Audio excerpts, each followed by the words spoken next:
Something missing from my bed. Okay, before we dive into this interview with Barry Habib and Brian Stevens on the coronavirus emergency Fed rate cut, wanted to remind you guys that, look, if you are interested in Listing Booster, you should really check it out. Click the link down below to get a demo, because what we're doing now, guys, is we're actually coaching and training all of your real estate agents for you.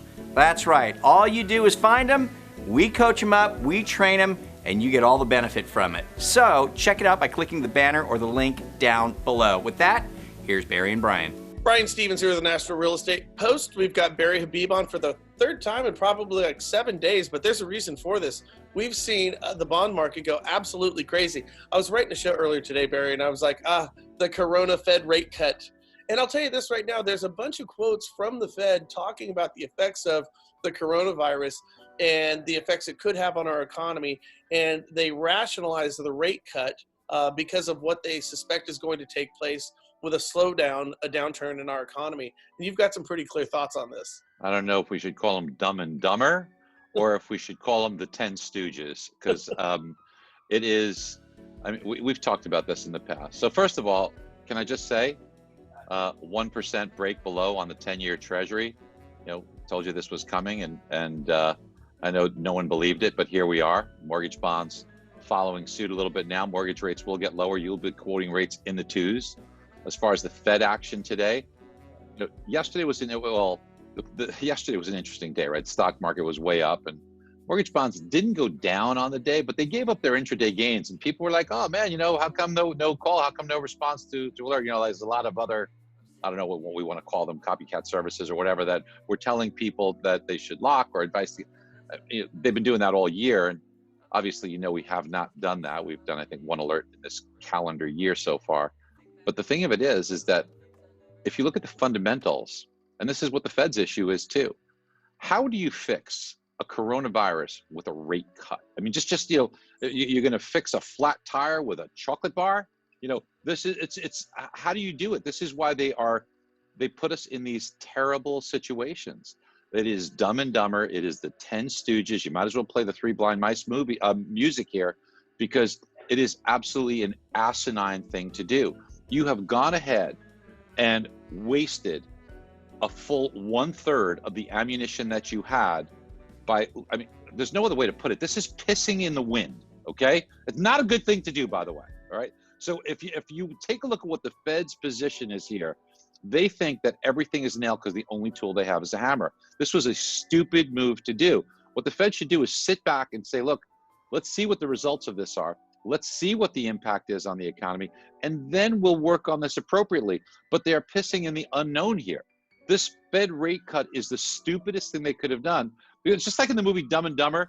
Look, overnight it says, "You mean you drove a full 1/6 of the country in the opposite direction?" Well, that's kind of what the Fed is doing here, because the stock market's response is, you know, down 900 points, at least as of now on the Dow. Well, you know, we were just talking 10 minutes ago, and the Dow Jones was down 800. As we sit here, it's down 950. We've taken back all of yesterday's gains. And isn't it, don't you believe that because of this rate cut, the stock market saw this and said, oh boy, this is a bad move, and that might be one of the reasons that's exacerbating the downturn today? Smelling blood right now, because what they're saying is, oh my God, the Fed is panicked and they don't know what to do. And that's the truth. The Fed does not know what to do. But if you don't know what to do, don't take action for taking action's sake. Say, hey, we don't know what this virus is going to be. And I've got to tell you, unfortunately, and this is the more important story here, is we pray that it's not going to be so bad. But I can tell you here, people are talking about, should I get in an airplane? It's only a matter of time, because now that the test kits have been shipped, in the next 2 weeks, when we start to see how many thousands of cases there are already in the United States, and we understand the dangers of this virus, that's what's going to happen from that point, is that people are going to say, do I need to go to the bowling alley? Do I need to go to the movie theater? Do I need to go out to dinner? Do I need to get on an airplane? And commerce will feel the pinch from that. That will slow the economy. I've got a number for you on the S&P 500. It's a shocking number. We talked about it last time, 2350. Now, when it was at 3,400, people thought we were nuts. We'll never get there, right? Well, we got half the way there already. So another 500 points on the S&P, is that possible? I think so. I think you could get to 2350 on the S&P, and that will be a defining moment. That will be a moment of truth. Is the stock market going to go into a crash over this thing, or will the stock market finally stabilize there? As far as mortgage rates go, the Fed rate cut really immaterial as far as mortgage rates, and this is the thing we have to explain to our clients, is that the Fed cut, they're just going to handle short-term rates. Mortgages are out there for 30 years, so there really isn't a direct correlation. The reason why mortgage rates are dropping here is because it is unknown, the fear of this coronavirus, and you have something that we've talked about called convexity buying right now. Right. Convexity buying is, yeah, if you want, I could try and explain that quickly, but this is what's happening right now, is that if you're a fund manager and you have a duration that you have to tell your customers, because shorter term duration, very little risk. You know, if you're going to get your money back in 3 months, higher chance you're going to get paid back, and less subject to volatility because of interest rate changes, it won't impact you. But if you're locked into a rate for 30 years at 3.5%, and suddenly rates go to 2, your value goes up. But if they go to 5, your value goes way down because you're at 3.5%. The market's at 5. You're on the hook for 30 years. So it's going to be very price volatile. So you can much greater risk, but much greater reward too on the longer end. On the shorter end, very, very safe, but you're getting a small yield, and that's all you're going to make. So you have to tell your clientele what you're going to invest in. You can't just say, don't invest in it. No, you have to tell them in your prospectus. So if you're an intermediate fund, you say my duration is going to be 4 years, 7 years. Well, you could buy a lot of mortgage bonds because they typically will last in that range before people refinance or move. Well, now with everybody refinancing, the duration shrinks. As that duration shrinks, if you're a bond fund manager, you say, oh my God, I've got to do something about this. What do I do? So now I'm too weighted on the short end. I've got to buy longer end maturities. So you load up on 10-year treasuries. As you load up on 10-year treasuries, all your new money is going to go in there. Now your average duration, it doesn't have to be everything fits in this box. The average has to be in this box. So you've got a lot on outside the box here. You buy some outside the box here on the long end, and now you fit and you're in compliance.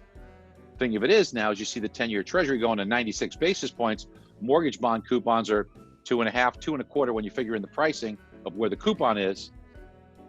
And you start to say, somebody else, not you, not the fund manager that was there, but other people start to say, wow, there's only a little bit more risk in the mortgage bonds. I know that the 10-year treasury is backed by the full faith and credit of the US government, but mortgage bonds are pretty darn safe. And if I can get more than double, 2.5 times the return, maybe I'll start buying some mortgage bonds. And that's about where we are right now. So mortgage bonds are about to get bought with both fists, which will drive rates down on mortgages. Now, what happens with that? Mortgage rates come back down. Guess what happens to refinance activity? That spikes up. What does that do to duration? Shrinks duration. What does that mean people have to do?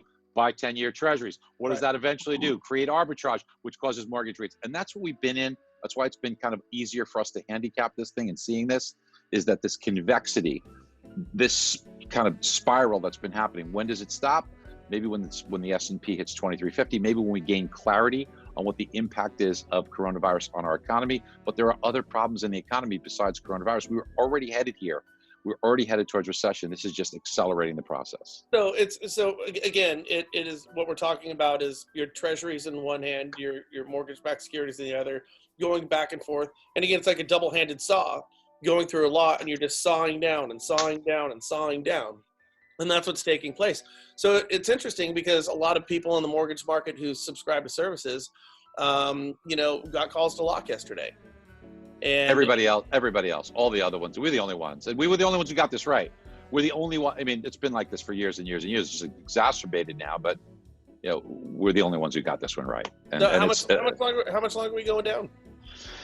Let's see what the effect of the coronavirus is and the scare that it brings and how much further stocks go down. But once stocks eventually reach a point of settling, once we can get our arms around what the impact of this will be, things will settle. But then you have to be on guard as well, because that's when you're going to need some good advice. Because at that point in time, think about the reverse. It's called convexity selling, which when you start to have a lot of mortgages out there at 2.5 or 2.75% or 2 7/8%, wherever the bottom is, and you start to see those loans on the books, well, they might not be there for 4 years or 5 years. They might be there for 7 or 8 or 9 years as people say, I'm not letting this thing go. So now what do? On the duration side, you got too much duration, too risky. So you have to unload. What do you unload? Your 10-year treasuries to bring the duration down. And that's called convexity selling, because as you sell treasuries, it causes treasury yields to rise, which then in turn creates arbitrage on the other way. And you see mortgage-backed securities, which will then follow suit because treasuries become more advantageous than mortgage bonds. People sell mortgage bonds, buy those treasuries with the arbitrage, and then you start to see the opposite take So when's effect. that going to happen? We need to get our arms around the corona possibilities of what it will do and what the outcome looks like it will be. Also see where the stock market stops declining, the overall impact on the economy. Do we head into a recession? It might be a while. It might really be a while, because I think that we were headed for recession anyway. But I think that during this recessionary period, rates will drop because of the recession. I mean, I would not be surprised with a 10-year. I mean, you've heard me say this before. We've talked about it. Maybe it might go to 0.5%. We could be looking at 0.5% on the 10-year Treasury. If that happens, mortgage rates probably drop from here. Look, Frank's had me on the show. Frank's had me on the show so many times, and we talked about all the advice for the past 10 months was, to the extent you can, don't pay any points. Don't pay upfront MI. Take the loans that you're doing now, and instead of looking at the lowest rate, look at a higher rate by trying I know it's not always easy, try and pick up some of the closing costs on a purchase, on a refinance. And don't sell low rate, sell low cost, high rate. Why? Because we told you this opportunity was coming. This opportunity is here. But as crazy as this is right now, I think there's more to come. Or maybe people are going to eventually realize that the coronavirus is just the flu. Here's the differences. It does not present symptoms while you're contagious, and that's a big thing. If somebody walks in with the flu, they look like a mess. So you say, stay away from me. Here, you give the person a hug. I bet you the fist pump becomes a lot more in use here in the United States. But here's the other thing that you have to think about, is that unlike the flu, the mortality rates are higher, and 1 out of 5 people, this is a really crazy thing, require hospital stay. You don't really have that with the flu. So let's just pray to God that this thing doesn't get bad. I mean, but look, I'll take higher rates if we can all be safe, right? I mean, that's what we all want. But it's my job, it's our job collectively to advise our customers, to tell you what the effect of is the marketplace and how we can respond and what we can expect. So the first thing is we pray for this thing to not be so bad, but whatever the outcome is, let's at least respond in the best way we can to serve our clients. I agree. Barry, thank you so much. Thank you, man. Good to see you always. Nice to see you as well. Talk to you soon. Bye. Well, there you have it, guys. Thanks for joining us today. Do us a favor, leave us your comments down below. And best of all, why don't you go ahead and share this video out into your database, because your clients, your customers would probably like to know what's going on. For your loan officers, your realtor partners would like to know as well, and realtors, again, your past client database, your existing database, they'd probably like to know too. Start a conversation with the Facebook button right here. Subscribe for free in your upper right-hand corner. We'll catch you later here at the National Real Estate Post. Bye. Let me whisper in your ear. I'm sitting here alone, but I wish that you were here. I'm feeling like I messed up and I'm sorry. I look up in my visions.